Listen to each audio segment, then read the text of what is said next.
करता था। वह अक्सर सुबह देर तक बिस्तर पर और फिर जब उठता तो कभी यहां बैठता, कभी वहां बैठता, कभी इससे बातें करता तो कभी उससे बातें करता, कभी बच्चों के साथ खेलने लग जाता तो कभी सुबह सुबह ही गैर जरूरी काम करने लग जाता। तो इस तरीके से वह अपना सुबह का समय व्यतीत कर देता और फिर जब दोपहर नजदीक आने लग जाती तो सोचता कि अब तो दोपहर होने वाली है, इसीलिए स्नान करके पहले भोजन कर लेता हूं, फिर काम करूंगा। फिर जब वह भोजन कर लेता तो सोचता अभी थोड़ी देर आराम कर लेता हूं, फिर काम में लग जाऊंगा। जब वह आराम करने के लिए लेटता तो उसे नींद आ जाती और वह 1.5-2 घंटे की गहरी नींद में चला जाता। जब वह नींद से जागता तब तक शाम का समय नजदीक आ जाता और वह सोचता अभी थोड़ी देर में काम शुरू करूंगा, लेकिन आदत से लाचार वह फिर कोई गैर जरूरी काम पकड़ लेता या फिर किसी मित्र या पड़ोसी से गप्पे मारने लग जाता या फिर कहीं आसपास घूमने निकल जाता। इस तरीके से उसकी शाम भी बीत जाती और रात आ जाती। रात में भोजन के पश्चात जब वह सोने के लिए जाता तो वह आत्मग्लानि से भर जाता। उसे यह सोचकर बड़ा दुख होता कि मेरा आज का दिन भी यूं ही बर्बाद हो गया। वह रात को यह निश्चय करके सोता कि मैं कल सुबह जल्दी उठकर अपने काम पर लग जाऊंगा, किसी भी प्रकार का टाल मटोल नहीं करूंगा और ना ही आलस्य करूंगा। लेकिन जब सुबह होती तो उसका आलस्य फिर उसे घेर लेता। उसका बिस्तर छोड़ने का मन नहीं करता। वह देर से उठता और आदतन वह सारे काम करता जो उसने पिछले दिन के थे।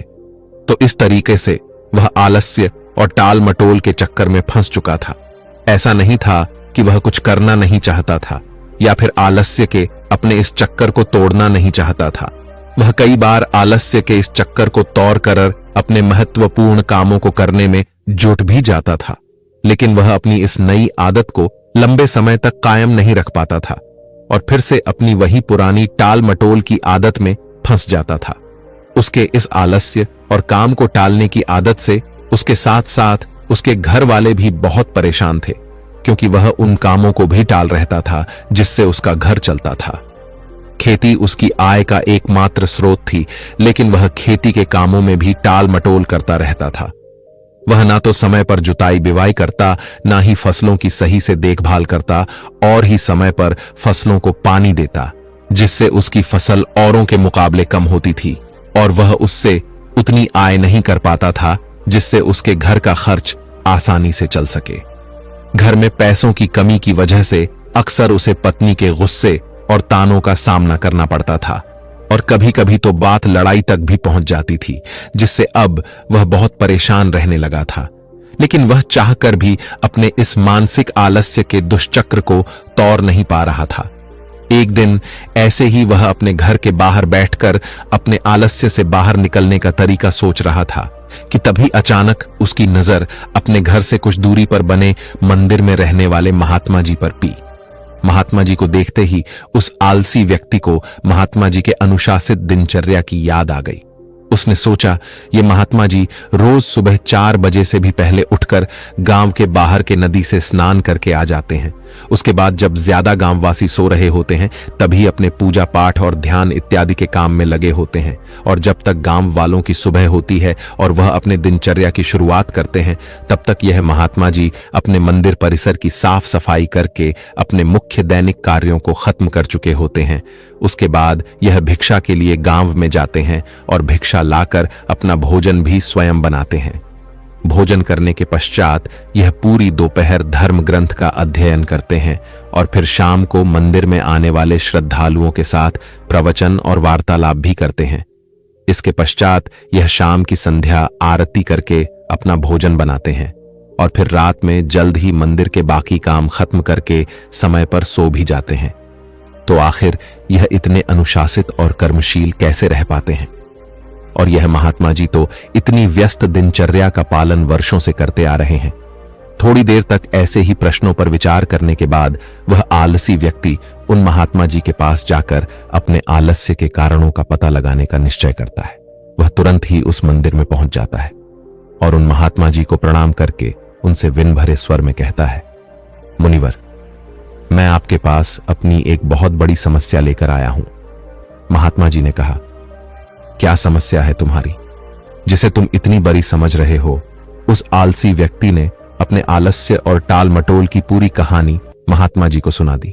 उसने कहा, मुनिवर, मैं बहुत आलसी हूं और काम को टाल रहता हूं। मैं सुबह देर से सोकर उठता हूं और फिर अपना सुबह का समय गैर जरूरी कामों में बर्बाद कर देता हूं। उसके बाद मैं सारा दिन अपने महत्वपूर्ण कामों को टाल रहता हूं और मेरा पूरा दिन बस यूं ही बर्बाद हो जाता है। और जब रात होती है तो मुझे खुद पर पश्चाताप होती है और दुख भी होता है कि मैंने पूरा दिन बस यूं ही बर्बाद कर दिया। लेकिन अगले दिन मैं फिर वही सारी गलतियां दोहराता हूं और समय को बर्बाद करता हूं। मुनिवर, मैं आलस और टाल मटोल के बुरे दुष्चक्र में फंस चुका हूं और इससे बाहर नहीं निकल पा रहा हूं। कृपया मुझे अपने इस आलस से बाहर निकलने का कोई रास्ता दिखाए। मैं आपके पास बड़ी उम्मीद लेकर आया हूं। उस आलसी व्यक्ति की बात पूरे ध्यान से सुनने के बाद महात्मा जी ने कहा, आलस्य वह सुख है जो हमें दुखी दुख देता है।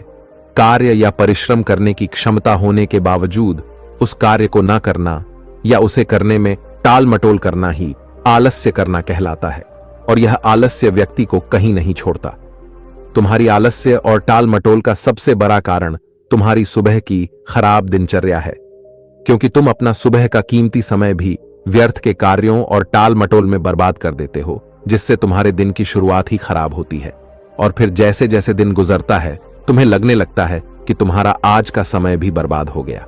फिर तुम्हारा मन और भी ज्यादा आलस्य और टाल मटोल करने लगता है, जिससे तुम्हारा बाकी का समय भी यूं ही बर्बाद हो जाता है और तुम कुछ भी महत्वपूर्ण नहीं कर पाते और इस आलस्य के चक्कर में फंस कर रह जाते हो। अगर तुम अपने सुबह को जीतना सीख लो, अगर तुम अपने सुबह के समय का सदुपयोग करना सीख लो, तो तुम्हारा बाकी का दिन आसानी से समर जाएगा। लेकिन सुबह को जीतना इतना आसान नहीं है। इसके लिए तुम्हें कुछ महत्वपूर्ण आदतों को अपने सुबह की दिनचर्या में शामिल करना होगा और उनका दृढ़ता से पालन भी करना होगा। तो आज मैं तुम्हें सुबह की ऐसी 8 आदतों के बारे में बताऊंगा जिनको अगर तुमने अपने सुबह की दिनचर्या में शामिल कर लिया तो न केवल तुम अपने आलस्य और टाल मटोल से छुटकारा पा लोगे, बल्कि एक अनुशासित और मजबूत व्यक्तित्व वाले इंसान भी बन जाओगे। तो इन 7 आदतों के बारे में ध्यान से सुनना। सुबह की पहली आदत जो तुम्हें अपनानी है वह है ध्यान का अभ्यास। चित्त को एकाग्र करके किसी एक वस्तु पर केंद्रित कर देना ध्यान कहलाता है।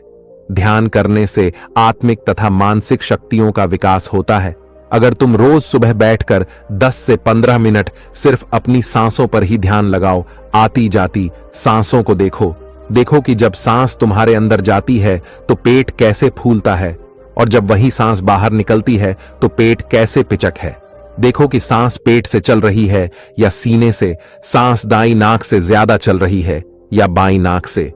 तुम जब अपनी सांसों के प्रति जागरूक हो जाओ तो यही ध्यान प्रक्रिया बन जाएगी और इस आदत को अपनाकर तुम्हारे अंदर जागरूकता और एकाग्रता बढ़ेगी और तुम देखोगे कि तुम पूरे दिन शांत, प्रसन्न और जागरूक रहोगे। तुम जो भी काम करोगे उसे पूरी एकाग्रता के साथ करोगे और तुम्हारे लिए वर्तमान में रहना बहुत आसान हो जाएगा। तो यह बहुत ही आसान लेकिन बहुत ही ज्यादा प्रभावशाली आदत है, इसलिए इसे जरूर अपने सुबह की दिनचर्या में शामिल करो। सुबह की दूसरी आदत है धन्यवाद प्रकरना। सुबह का माहौल शांत और खुशनुमा होता है। इस समय प्रकृति में एक अलग ही पवित्रता और ऊर्जा फैली रहती है। तो यह बिल्कुल सही समय है आभार प्रकट करने का। तुम्हारे जीवन में जो भी अच्छी चीजें, अच्छे लोग, यह अच्छी परिस्थितियां हैं जिनसे तुम्हें खुशी मिलती है, उन सब के लिए इस ब्रह्मांड को या उस ईश्वर को जिसे तुम मानते हो धन्यवाद कहो। यह सब तुम्हें देने के लिए उसका आभार प्रकट करो। जब हम अपना दिन धन्यवाद के भाव से शुरू करते हैं तो सारी बाधाएं अपने आप हटने लग जाती हैं और नए अवसरों के द्वार खोलने लग जाते हैं। फिर हम शिकायत के प्रति नहीं बल्कि कुछ बनने और कुछ करने के प्रति आकर्षित होते हैं। धन्यवाद के भाव से भरे व्यक्ति के अंदर से नकारात्मक विचार और दुख खत्म होने लगते हैं और वह अपनी सफलता के लिए नए रास्ते खोजने लगता है। आभार प्रकट करने से मन में सकारात्मकता और खुशी का स्तर बढ़ता है, जिससे मानसिक रोग और मानसिक विकार दूर होने लगते हैं। जीवन से असंतोष और कमी की जो भावना होती है वह सारी खत्म हो जाती है। ब्रह्मांड से जितनी भी चीजें मिली हैं उसके प्रति हमारे मन में धन्यवाद का भाव होने से हमें खुशी मिलती है उसके बाद खुशी की यह तरंगे हमसे निकलकर पूरे ब्रह्मांड में फैलने लगती हैं। खुशी की यह तरंगे हमसे मिलकर आसपास के वातावरण में भी फैलने लगती हैं, जिससे हमारे साथ साथ पूरा ब्रह्मांड खुश हो जाता है। साथ ही आभार प्रकट करने से हम अपने आसपास के लोगों के प्रति हमेशा धन्यवाद से भरे रहते हैं, जिसकी वजह से लोगों की नजर में हमारी जो छवि होती है वह अच्छी हो जाती है। लोग हमको एक अच्छे और भले इंसान के रूप में देखने लगते हैं। इससे यह होता है कि जो भी हमसे मिलता है वह हमारा दोस्त बन जाता है और हमको hello motto.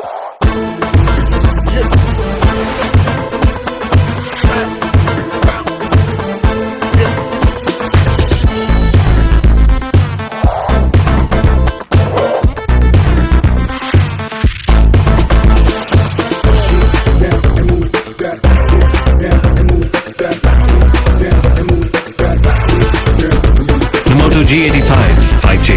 All eyes on you. Hello मोटो।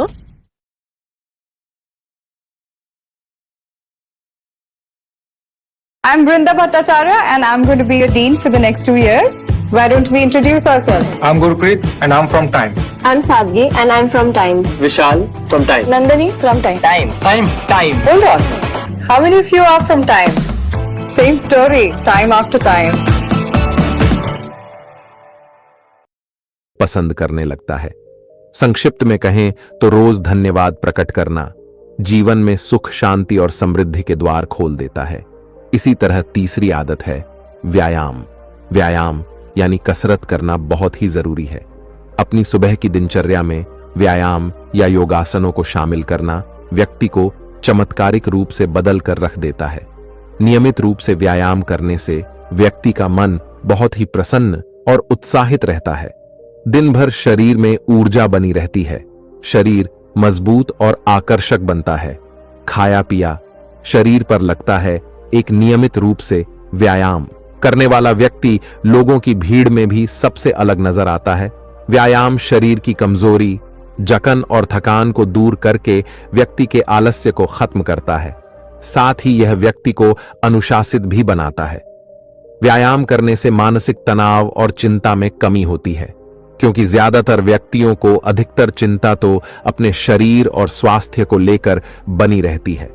लेकिन व्यायाम करने से व्यक्ति का शरीर स्वस्थ बना रहता है, इसलिए उसकी चिंताएं और परेशानियां भी कम हो जाती हैं।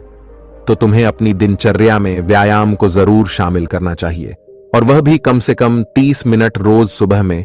चौथी महत्वपूर्ण आदत है अच्छी किताबें पढ़ना।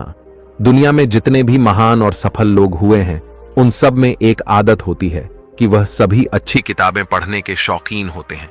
वह अपने काम या शौक से जुड़ी किताबें पढ़कर लगातार कुछ नया सीखते रहते हैं, जिससे वह दूसरे लोगों की तुलना में बहुत आगे निकल जाते हैं। किताबों को पढ़ना भी एक ध्यान है। जब हम अपनी मनपसंद किताबों को पढ़ने में इतना खो जाते हैं कि हमारे अपने आसपास की घटनाओं पर ध्यान ही नहीं रहता, तो यह भी एक ध्यान प्रक्रिया बन जाती है। इसीलिए जिन लोगों को ध्यान करने में समस्या होती है, उन्हें अपनी मनपसंद किताबें पढ़नी शुरू कर देनी चाहिए।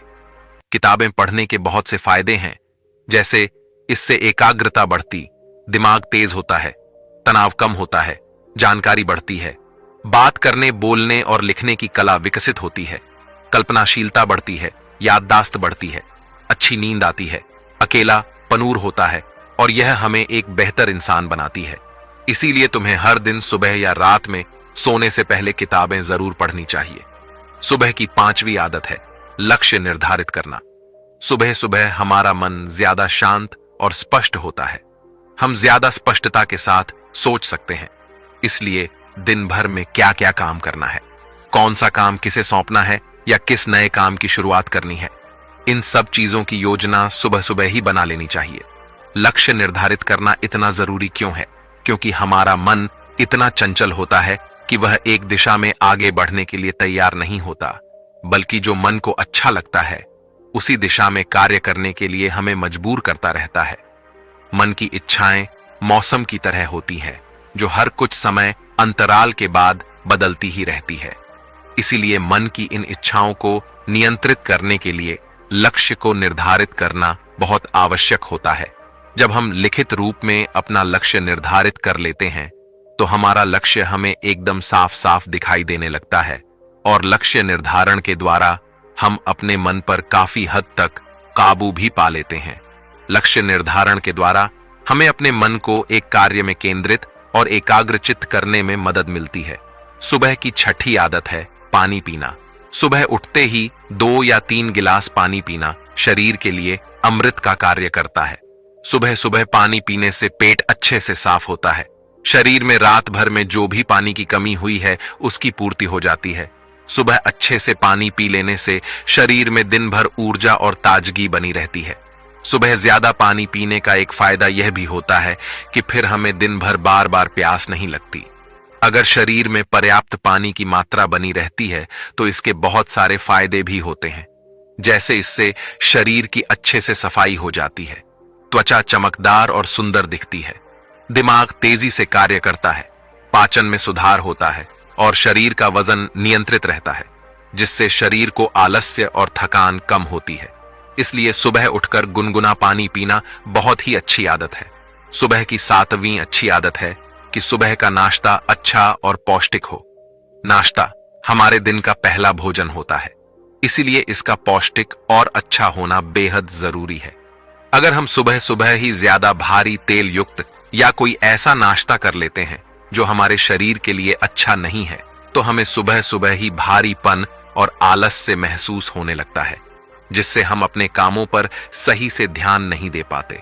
और अगर हम भूख होने के बाद भी सुबह नाश्ता नहीं करते तो फिर हमें कमजोरी, भूख और थकान सताने लगती है, जिसकी वजह से भी हमारा काम पर मन नहीं लगता। इसलिए अगर हमें सुबह भूख महसूस होती है तो अच्छा और पौष्टिक नाश्ता जरूर कर लेना चाहिए।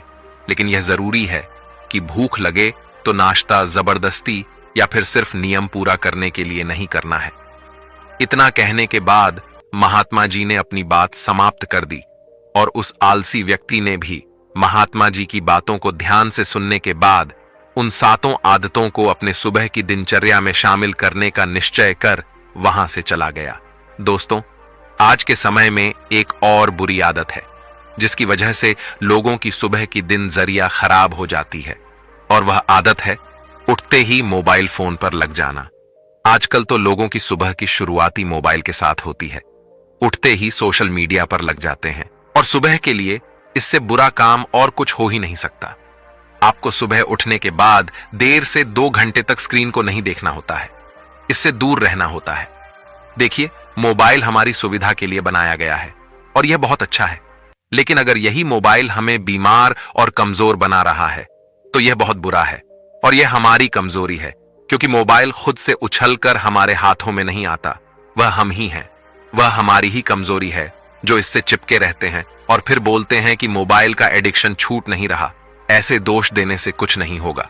हमें खुद को संभालना और सुधारना होगा, खुद पर नियंत्रण लाना होगा और सुबह के स्क्रीन टाइम को बिल्कुल खत्म करना होगा। ना लैपटॉप, ना टीवी और ना ही मोबाइल। सुबह अलार्म के लिए भी मोबाइल का उपयोग नहीं करना। अलार्म के लिए एक छोटी सी अलार्म घड़ी खरीद लो, क्योंकि किसी भी बहाने से सुबह हाथों पर मोबाइल नहीं आना चाहिए। तो यह थी वह 8 आदतें जिन्हें अगर आप अपनी सुबह की दिनचर्या में शामिल कर लेते हैं तो आपकी सुबह तो शानदार बनेगी ही, साथ ही आप अपनी जिंदगी में बहुत ही सफल और खुशहाल भी रहेंगे। तो दोस्तों, उम्मीद है इस वीडियो से आपको काफी कुछ सीखने को मिला होगा। दोस्तों, हमारी जिंदगी में कई बार हम खुद को एक मुश्किल घड़ी में पाते हैं। कई बार हमें बड़े फैसले लेने पड़ते हैं, लेकिन हमें यह नहीं पता होता कि वह सही है या गलत। क्या उस फैसले का परिणाम हमारे जीवन में खुशियां लाएगा या मुसीबत। लेकिन कई बार हमारे पास सही निर्णय लेने की सुझाव नहीं होते और हम जल्दबाजी में फैसला कर लेते हैं, और उन फैसलों की वजह से हमारी जिंदगी सुखमय हो सकती है या फिर हमारी जिंदगी नरक से भी बढ़कर हो सकती है। इसलिए सही फैसला लेने की क्षमता हमारे जीवन में सफलता हासिल करने के लिए आवश्यक है। तो चलिए आज की इस बोध कहानी के माध्यम से जानते हैं कि जीवन में सही फैसले कैसे लिए जाएं, और यह भी कि सही निर्णय लेने के तरीका कौन सा है। तो बिना किसी देरी के कहानी शुरू करते हैं। दोस्तों, कई साल पहले की बात है। एक छोटे से राज्य में एक बौद्ध भिक्षु निवास कर रहे थे। जिन्हें सभी जगहों पर उनके ज्ञान के बड़े चर्चे थे। वह बौद्ध भिक्षु बहुत ज्ञानी थे। उनके पास लोग बहुत दूर दूर से आते थे ताकि वे उनसे अपनी समस्याओं का समाधान प्राप्त कर सकें। उनके पास कोई भी कैसी भी समस्या लेकर क्यों ना आए, वह समस्या का समाधान अवश्य करते थे। जब भी वह किसी की समस्या सुनते तो उस समस्या को बड़े ही ध्यान से सुनते, समझते, उसमें लीन हो जाते और उसके बाद कुछ देर के लिए वह आंखें बंद करते और समस्या के बारे में अच्छे से सोच विचार करते और उसके बाद उसका समाधान देते।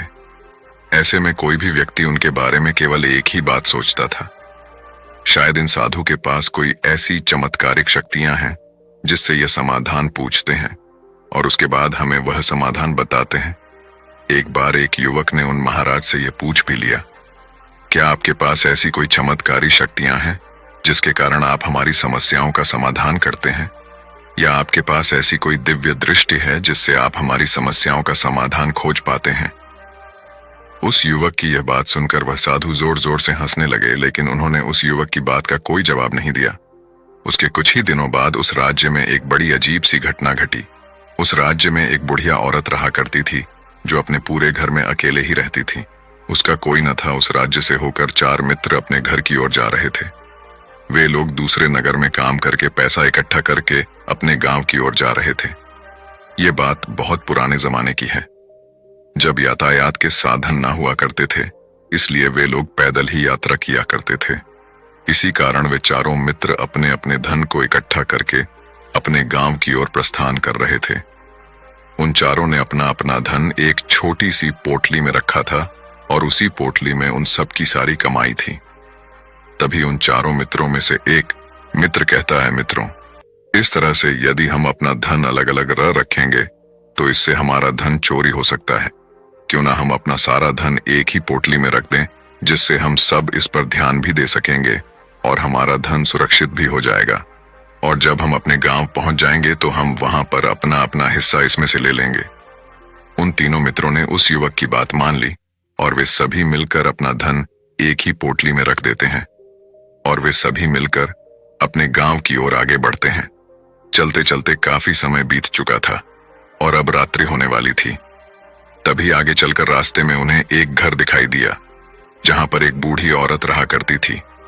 रात्रि का समय भी हो चुका था और उन चारों मित्रों को रात रुकने के लिए कोई ना कोई जगह की आवश्यकता भी थी।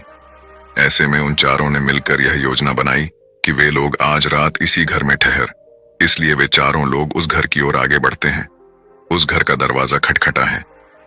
तभी सामने से एक बूढ़ी औरत दरवाजा खोलती है और उन चारों मित्रों में से एक मित्र हाथ जोड़कर उस बूढ़ी औरत से कहता है, माताजी, हम अपने गांव की ओर जा रहे थे, लेकिन यहाँ रास्ते में ही रात हो गई और अब हम इतनी रात में सफर नहीं कर सकते। इसलिए हमारी आपसे विनंती है कि हम आपके यहाँ पर एक रात रुकना चाहते हैं। सुबह होते ही हम यहाँ से चले जाएंगे। उस बूढ़ी औरत ने काफी देर सोच विचार किया और उसके बाद वह बूढ़ी औरत कहती है, ठीक है, तुम सभी आज रात के लिए यहाँ पर रुक सकते हो, मुझे कोई दिक्कत नहीं। मैं खाना बनाने जा रही हूँ, कहो तो तुम लोगों के लिए भी बना दूं। उन चारों ने सहमति जताते हुए कहा, हाँ बिल्कुल। उसके बाद उन चारों मित्रों ने धन की पोटली उस बूढ़ी औरत को थमा दी और कहा, माताजी, इस पोटली में हमारे साल भर की कमाई है। हम चारों ने अब तक का अपना सारा कमाया हुआ धन इसी पोटली में रखा है और अब हम इसे आपको सौंपते हैं, क्योंकि यह हम चारों से ज्यादा आपके पास सुरक्षित होगा। हम बस इतना चाहते हैं कि यदि हम चारों में से कोई एक व्यक्ति से लेने आए तो आप इस पोटली को उसे मत देना, जब तक कि हम चारों एक साथ इस पोटली को लेने ना आए। तभी वह बूढ़ी औरत कहती है, ठीक है बेटा, यदि तुम चारों एक साथ आओगे तभी मैं इस पोटली को आपको सौंपेंगे। और वैसे भी आप लोग तो सुबह यहाँ से चले जाने वाले हैं, मैं आपको सुबह ही यह पोटली थमा दूंगी। वह धन की पोटली उस बूढ़ी औरत को थमाकर चारों मित्र निश्चिंत हो जाते हैं कि अब उनका धन सुरक्षित है और वे लोग खाना खाकर सो जाते हैं। अगली सुबह जब वह चारों उठते हैं, लोग अपनी आगे की यात्रा के लिए तैयारियां शुरू कर देते हैं। उन चारों नौजवानों में से एक नौजवान थोड़ा सा बदमाश था। वह अपने उन तीनों मित्रों से कहता है, भाइयों, इस बूढ़ी औरत ने हमारी रात भर खातिरदारी की है, हमें अच्छा भोजन खिलाया, सोने के लिए अच्छी जगह दी, रात भर यहाँ सर छुपाने के लिए एक अच्छा मकान दिया और हमने अब तक उसके लिए कुछ नहीं किया। वह बूढ़ी औरत अकेले ही खेतों में काम कर रही है। क्या हम सभी यहां से जाने से पहले इस बूढ़ी औरत की मदद नहीं कर सकते? उस बदमाश नौजवान ने मन ही मन यह योजना बना ली थी कि वह किसी तरह से भी उस बुढ़िया से पोटली हासिल करके ही रहेगा। बाकी के तीनों मित्र उसकी बातों में आ जाते हैं और वे सभी मिलकर उस बुढ़िया की मदद करने अर्थात खेतों में काम करने के लिए चल पड़ते हैं। वे सभी मिलकर खेतों का काम कर ही रहे थे कि तभी वह बदमाश नौजवान अपने बाकी तीनों मित्रों से कहता है, मित्र, मुझे जोरों की प्यास लग गई है, मैं जरा उस बूढ़ी औरत से पानी मांग कर लाता हूं। वह बाकी मित्र भी अब काफी थक चुके थे, उन्हें भी जोरों की प्यास लगी थी, इसलिए वह तीनों मित्र उसे वहां से जाने की अनुमति दे देते हैं। जैसे ही वह बदमाश उस बूढ़ी औरत के पास पहुंचता है, वह उस बूढ़ी औरत से कहता है, माता जी, अब हम यहां से जा रहे हैं, कृपया करके हमारे धन की पोटली हमें वापस दे दें। इस पर वह बूढ़ी औरत कहती है, नहीं नहीं, जब तक तुम चारों एक साथ ना हो तब तक मैं वह पोटली किसी को नहीं दे सकती। तुम्ही ने तो कहा था कि जब तक हम चारों एक साथ ना हो तब तक यह पोटली किसी को नहीं देनी है। तभी वह बदमाश उन तीनों की तरफ इशारा करते हुए कहता, हे लाओ। उन तीनों ने सोचा कि हमारा मित्र हमारे लिए पानी लाना चाहता है, इसीलिए वह हमसे आज्ञा मांग रहा है। तभी उन तीनों मित्रों ने इशारे में उस युवक से कहा, हाँ हाँ ठीक है, ले आओ। ये देख।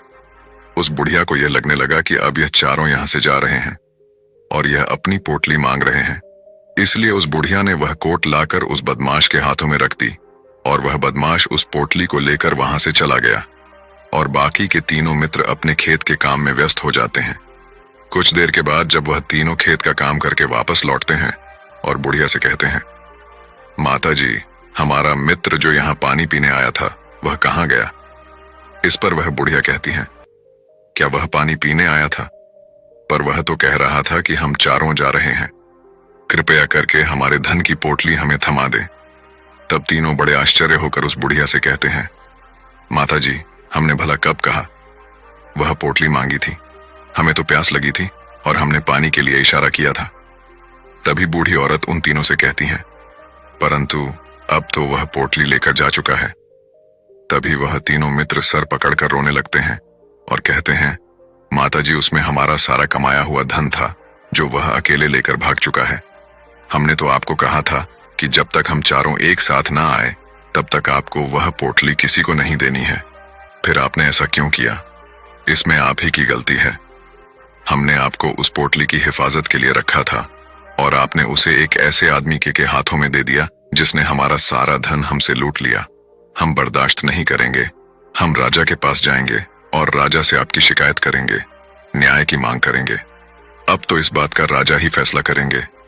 तीनों नौजवान क्रोधित होकर राज दरबार में पहुंच जाते हैं और अपनी सारी समस्या उन राजा को बता देते हैं। जब वह राजा उन तीनों नौजवानों की बात ध्यानपूर्वक सुनता है तो वह तुरंत ही उस बुढ़िया को राज दरबार में पेश होने का आदेश देता है। राजा के आदेश पर राजा के सैनिक तुरंत ही उस बूढ़ी औरत को राज दरबार में पेश करते हैं और राजा भरी दरबार उस बूढ़ी औरत को दोषी करार कर देता है और कहता है, तुम्हें वह पोटली उस अकेले व्यक्ति को नहीं देनी चाहिए थी। जब उन्होंने तुमसे कहा था कि जब तक वह चारों एक साथ उस पोटली को लेने ना आए तब तक तुम्हें वह धन किसी को नहीं देना चाहिए था। इसमें तुम्हारी गलती है और अब तुम्हें इसका हर्जाना भरना होगा। तुम्हें इनका धन लौटाना होगा। राजा का यह आदेश सुनकर बूढ़ी औरत फूट फूट कर रोने लगती है और राजा से मदद की गुहार लगाती है और कहती है, हे राजन, मैं तो एक बूढ़ी औरत हूं और मेरे पास इतना धन नहीं है और ना ही मेरे घर में कोई ऐसा है जो धन कमाता हो। मेरे पास इतना धन नहीं कि मैं इनका धन लौटा सकूं। मैं तो अकेली हूं, बेसहारा हूं, कृपा करके मुझ पर रहम करें। लेकिन राजा उस बूढ़ी औरत की एक नहीं सुनता। वह बूढ़ी औरत रोते हुए अपने घर की ओर जा रही थी। यह सोच रही थी कि आखिर मैं इतना धन कहां से लाऊं कि कैसे मैं उन लोगों का यह धन उन्हें लौट आऊंगी। मेरे पास इतना धन नहीं है, मैं क्या करूं, कैसे करूं, कहां से लाऊं इतना धन? यदि मैंने उनका धन नहीं लौटाया तो मुझे राजा मार डालेगा। वैसे भी मेरी ही गलती है। जब उन चारों ने मिलकर मुझसे कहा था कि जब तक हम चारों एक साथ ना आए तब तक वह पोटली किसी को नहीं थमा नहीं है, फिर भी मैंने वह पोटली केवल उस एक व्यक्ति को थमा दी। इसमें गलती तो मेरी ही है। वह रोते रोते यह सारी बातें सोचते हुए अपने घर की ओर जा रही थी। तभी रास्ते में उस बूढ़ी औरत को वहीं संत मिले जो उस नगर में किसी भी समस्या का समाधान बड़ी ही सरलता और सहजता से करते हैं। उन्होंने उस बूढ़ी औरत से कहा, क्या बात है बेटी, क्यों रो रही हो? इस पर वह बूढ़ी औरत उस संत को सब कुछ सच सच बता देती है और कहती हैं, हे महाराज, इसमें गलती तो मेरी ही है। उन चारों ने तो पहले ही कहा था कि जब तक वे चारों एक साथ ना आए तब तक वह पोटली मुझे किसी को नहीं देनी है, लेकिन मेरी हिम्मत मारी गई थी जो मैंने वह पोटली केवल एक व्यक्ति को थमा दी और वह उनका सारा धन लेकर वहां से भाग गया। लेकिन अब मुझे यह समझ नहीं आ रहा कि मैं वह सारा धन कहां से लाऊं, कैसे जुटा, हम मेरे पास इतना धन नहीं है और राजा ने तो आदेश भी दे दिया है कि मुझे उनका धन लौटाना ही पड़ेगा, लेकिन मैं यह समझ नहीं पा रही कि इतना सारा धन मैं कहां से लाऊंगी। तभी वह संत उस बूढ़ी औरत से कहते हैं, शांत हो जाओ, मैं कोई ना कोई रास्ता जरूर निकाल लूंगा। इतना कहकर वह संत वहीं पर बैठ जाते हैं, ध्यान करने लगते हैं। कुछ देर के लिए आंखें बंद कर सोचते हैं, विचार करते हैं, मौन रहकर वह समस्या का समाधान निकालते हैं और उसके बाद वह उस बूढ़ी औरत से कहते हैं, बेटी, राजा ने किया है वह बिल्कुल गलत है। आपने जो किया इसमें आपकी कोई गलती नहीं है, राजा का फैसला गलत है। उन संत के इतना कहने पर बूढ़ी औरत चुप हो गई और यह सोचने लगी कि आखिर राजा का फैसला कैसे गलत हो सकता है। राजा तो सभी के लिए न्याय ही करते हैं और वह कभी किसी का बुरा नहीं करते, फिर आखिर आज राजा का फैसला कैसे गलत हो गया? उन संत और उस बुढ़िया की बात आसपास के खड़े लोग, सभी लोग सुन रहे थे और वे लोग भी बड़े अचरज में थे, क्योंकि राजा का फैसला कैसे गलत हो सकता है? राजा ने तो बिल्कुल सही फैसला लिया है, इस बूढ़ी औरत ने ही गलती की है। उन चारों का धन केवल एक ही को थमा दिया, ऐसे में इस बुढ़िया को उनका धन तो लौटाना ही चाहिए। राजा ने गलत फैसला कहाँ किया है? तभी वह संत उस बूढ़ी औरत से कहते हैं, जाओ और राज दरबार में कह दो कि हे राजन, आपका फैसला गलत है और सही क्या है, गलत क्या है, इसका फैसला मैं करूंगा। पहले तो बूढ़ी औरत इतनी हिम्मत ही नहीं जुटा पा रही थी कि वह राज दरबार में जाकर, भरे राज दरबार में, राजा को यह कह सके कि राजन आपका फैसला गलत है। लेकिन जैसे तैसे उसने हिम्मत जुटाई और वह वापस राज दरबार लौटी। उसने डरते हुए भरे राज दरबार राजा से बड़ी थर्रा आवाज में कहा, हे राजन, आपने जो फैसला किया है वह फैसला गलत है। इतना कहकर उसने राजा को सारी बात सच सच बता दी। उस बूढ़ी औरत की बात सुनकर राजा बहुत क्रोधित हुआ। राजा ने उस बूढ़ी औरत से कहा, कौन है वह संत जिसने मेरे फैसले को गलत बताया है? क्या उन्हें नहीं लगता कि मैंने सही निर्णय लिया है? मैं हर रोज कई निर्णय लेता हूं, कई फैसले करता हूं, लेकिन आज तक कभी किसी ने मुझसे यह नहीं कहा कि मेरा फैसला गलत है। यदि उन संत ने मुझे सही फैसला ना सुनाया, उन्हें फांसी की सजा दे दूंगा। यह बात पूरे नगर में फैल गई। सभी लोग यह जानने के लिए हैरान थे कि आखिर वह साधु ऐसा कौन सा फैसला सुनाने वाले हैं जो राजा से भी उचित होगा, जिसमें सबके लिए न्याय होगा। राजा ने सैनिकों को तुरंत ही आदेश दिया कि जाओ और संत को राज दरबार में लाओ। राजा की आज्ञा के अनुसार वे सैनिक तुरंत ही उन संत को लेने के लिए निकल पड़े। वे लोग कुछ ही देर बाद उन संत को लेकर राज दरबार पहुंचे। राज दरबार में सभी लोग उपस्थित थे और सभी लोग उन संत के फैसले का इंतजार कर रहे थे। उन संत को देखकर राजा कहता है, महाराज, आपको ऐसा क्यों लगता है कि हमने जो फैसला किया है वह गलत है? इस बुढ़िया ने यह वादा किया था कि वह चारों लोगों को एक साथ ही वह पोटली जमाएगी, फिर आखिर उसने अपना वादा क्यों तोड़ा? इसने यह गलती क्यों की कि इसने केवल एक ही को पोटली थमा दी और वह उनका सारा धन लेकर यहां से भाग गया? तो क्या इसमें इसकी गलती नहीं है? क्या इससे इनका धन नहीं लौटा आना चाहिए? इस पर वह साधु बड़ी विनम्रता से राजा से कहते हैं, हे राजन, यह आपका फैसला था, लेकिन मैं आपसे कुछ कहना चाहता हूं। इस पर राजा कहता है, ठीक है, कहिए, आप क्या कहना चाहते? इस पर वह साधु बड़ी विनम्रता से राजा से कहता है, हे राजन, जैसा कि वादा किया गया था कि पोटली एक साथ उन चारों को ही दी जाएगी, तो अभी तो यह केवल 3 है, चौथा कहां है? तो इनसे कहिए कि यह लोग यहां से वापस जाएं और अपने उस चौथे मित्र को यहां लेकर आए, तभी इनका धन वापस किया जाएगा। और वादा भी ऐसा ही किया गया था कि जब तक चारों लोग एक साथ ना हो, तब तक उनका धन उन्हें नहीं लौटाया जाएगा। और यदि यह बूढ़ी औरत इन तीनों को धन लौटा देती है, तो यह बूढ़ी औरत अपना वादा तोड़ देगी और यह सही नहीं है। इसलिए यदि आप चाहते हैं कि इनका धन लौट आया जाए तो पहले इनसे कहिए कि यह लोग जाएं और अपने उस चौथे मित्र को यहाँ पर वापस ले आए। उस राज दरबार में हर कोई इस बात को सुनकर बहुत खुश हुआ। सभी ने उन संत की बहुत तारीफ की। राजा भी उन संत के इस फैसले से पूरी तरह से सहमत था। राजा तुरंत ही उन संत के सामने सिर झुका लेता है और हाथ जोड़कर उनसे कहता है, हे महाराज, आपका यह फैसला इतना सही कैसे हो सकता है? आखिरी बात मेरे दिमाग में आई क्यों नहीं? मैंने इस बात को इस तरह से सोचा क्यों नहीं? तभी वह साधु उस राजा से कहते हैं, हे राजन, आपके पास और भी काम होते हैं। आप दिन भर व्यस्त रहते हैं और आपको जल्दबाजी में फैसले लेने पड़ते हैं। आपने इस मामले को सुना समझा, लेकिन इसे देखने में आप गलती कर गए। इससे आपने केवल ऊपरी तौर पर देखा। आपने इसकी गहराई तक जाने का प्रयास तक नहीं किया। यदि आपने इस मामले की गहराई को देखा होता, समझा होता, तो आप भी इसी नतीजे पर आते। जब तक हम किसी मामले की गहराई तक नहीं जाते, तब तक हम उसका सही समाधान नहीं निकाल सकते। लेकिन हम में से अधिकांश लोग तो अपने फैसले केवल जल्दबाजी में लेना चाहते हैं, भले ही वह मामला कितना भी गंभीर क्यों ना हो। हमें तो बस अपना हक चाहिए, हमारा नाम होना चाहिए, भले ही फैसला हमारे लिए आगे चलकर हमारे लिए नुकसानदेह क्यों ना हो। लेकिन हम तो उस मामले की गहराई तक जाने के लिए सोचते तक नहीं। तभी वह राजा उन संत से कहता है, हे महाराज, क्या आपके पास कोई दिव्य शक्तियां हैं? क्या आपके पास ऐसी कोई चमत्कारिक शक्ति है जिसे आप सवाल करते हैं और बदले में वह आपको जवाब देती है, जिस कारण आप सटीक और सही समाधान बता पाते हैं? राजा की यह बात सुनकर वसंत मुस्कुराने लगे और राजा से कहते हैं, हे राजन, यह सवाल मुझसे कई लोगों ने पूछा है और मैंने कभी किसी का कोई जवाब नहीं दिया। लेकिन आप इस राज्य के राजा हैं, इसलिए मैं आपके इस प्रश्न का उत्तर देता हूं। आप में से कई लोगों को यहां ऐसा लगता है कि मेरे पास कोई ऐसी शक्तियां हैं जिससे मैं बात कर सकता हूं, जिससे मैं कोई भी समस्या का समाधान पा सकता हूं। लेकिन मैं आप लोगों को एक बात सच सच बता देता हूं, मेरे पास ऐसी कोई शक्तियां नहीं है। मैं तो केवल हर मामले की गहराई तक सोचता हूं, उस बात पर विचार करता हूं, और जब मैं विचार करता हूं तो मेरे सामने कई सारे समाधान आते हैं, और जो समाधान मेरे सामने आते हैं मैं उन पर भी विचार करता हूं, उनके बारे में भी गहराई तक जाता हूं, और जब मुझे लगता है कि इस समस्या का समाधान यही होना चाहिए, तभी मैं समाधान उस व्यक्ति को देता हूं ताकि वह अपनी समस्या का समाधान कर सके।